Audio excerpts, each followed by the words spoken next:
I have to also now rope in our next guest onto the broadcast. We have Mr.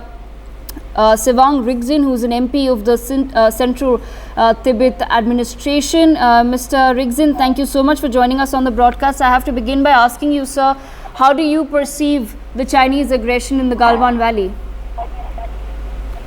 The Chinese aggression in Galwan Valley, as everybody saw, we have over 20 Indian soldiers that were killed. So that, China has been the aggressor in this case, and China has always been the aggressor historically, as far as Tibet is concerned also. So I have heard Prime Minister Modi talk about the incident in Galwan, and, I'm looking forward to the resolution on this issue between India and China. And I want to make this very clear that India, whenever anyone deals with China, they have to deal with China from a position of strength, or at least on equal footing.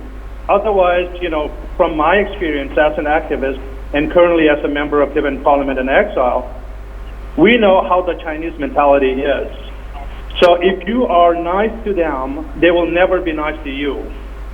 So what you have to do is you have to always deal with them from the position of strength.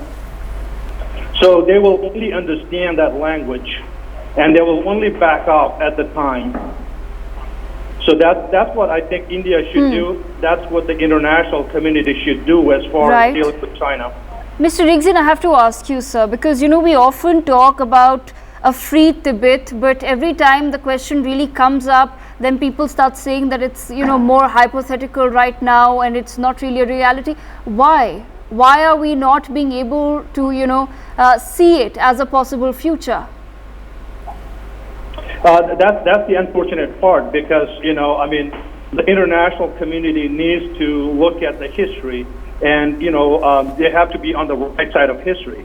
So currently, as a member of parliament, the stand of the Central Tibetan administration is to pursue for genuine autonomy through the middle way approach. That's what we are pursuing at the moment.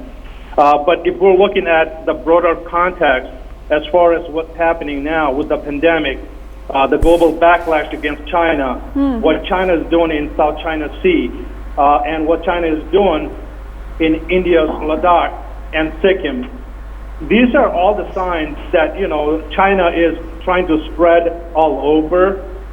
So we have to make a united front.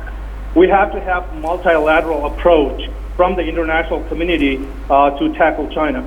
So, Mr. Rigzin, do you think that if the international support that has been missing actually comes your way, then free Tibet becomes a possibility, can become a reality in the decades to come?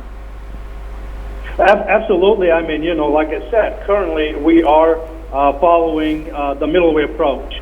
But, that is because of the situation that we are in.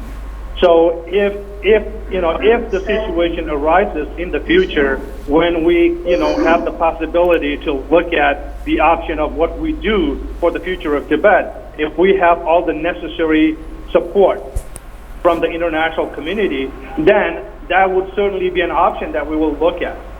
And I also have to ask you, sir, if you can just, to educate us, tell us what is the extent of the Chinese occupation of Tibet right now? What really happens? Well, the extent of the occupation of Tibet, it's been over 60 years since China occupied Tibet. And today inside Tibet, we don't have any basic fundamental rights. Tibetans do not have, freedom of religion. Tibetans do not have freedom of movement, freedom of assembly, any freedom whatsoever that we take for granted in the free world. So, it has never improved, and it's actually getting worse. So we have over 150 Tibetans self-immolated inside Tibet because they don't have the option to go out on the street and protest like in a democratic country. Because China is an authoritarian regime, all they do is suppress the people. So if you go out on the street in Tibet and protest like in a free country, you could be shot. You could be arrested. You could be jailed for life. You could disappear completely. So because of this condition, the Tibetan people live under, they have no choice but to self-immolate to protest against continuing occupation of Tibet and oppression of the Tibetan people by the communist Chinese regime. And Mr. Rigzin, do you also feel that perhaps, with what's happening in Taiwan, the protests happening in Hong Kong, people are now starting to speak about, East Turkestan or Uyghur-stan, and also there's, the light has come back on Tibet after the border standoff between India and China. Do you think if all of these regions begin some sort of mass uprisings or movements against China, then their freedom could actually be possible? How many people will Chinese government take down at one time is my point. That is very true, and that's true. And, what I feel is, with what you mentioned as far as Taiwan, Hong Kong, and of course Tibet, Xinjiang, Mongolia, Manchuria, and I think, the key factor here is the Chinese people themselves who have been living under this dictatorial regime. So if the Chinese people have the guts to start a revolution against the communist regime, I think that should, that would topple it.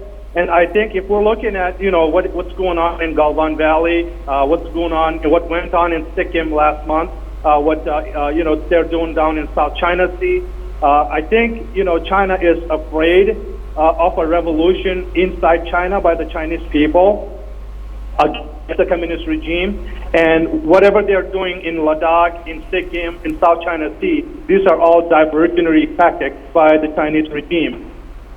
And Mr. Rigzin, sir, before I let you go, my last question to you. I mean, we know that millions of Tibetans have, lost their lives. They've sacrificed their lives for the cause of Tibet. So how do we now seek justice for all of them? Well, I think, we, like I said, we, the Tibetan people, we have always followed nonviolence, and then we want to seek a resolution to the issue of Tibet. And currently, the Central Tibetan Administration pursues genuine autonomy through the middle way approach. So we're asking the international community to support the middle way approach. But at the same time, going back to your prior question as to if there is an opportunity for a free Tibet, then of course, we'll look at all the options that is available for us. And before I forget, I want to let you know on this show that we have hundreds and thousands of Tibetans who were born and brought up in India, including myself. I was born in India. And, we are, if the government of India allows, we are ready to fight for India against China. India is our second home. India is our second home. We are forever grateful for the people and government of India. And, we lost our first home. It was occupied by China. Now China is on the backyard of India, which is our second home.